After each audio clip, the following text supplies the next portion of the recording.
How to share post in Edits and Instagram app. If you have been using the Edits application and wondering on how to share post on it, don't worry. In this video, I will show you how to do it. So let's get started. First of all, open the Edits application.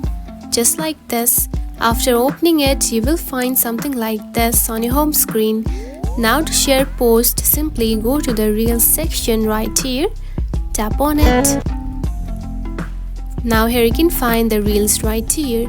Now simply locate the post that you want to share. Now to share it, simply tap onto this share button, select it, and after that you will see something like this. Now again tap onto this send button, select it.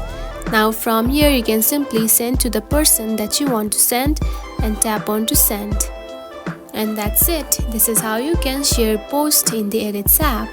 If you found this video helpful, don't forget to like and subscribe for more tips.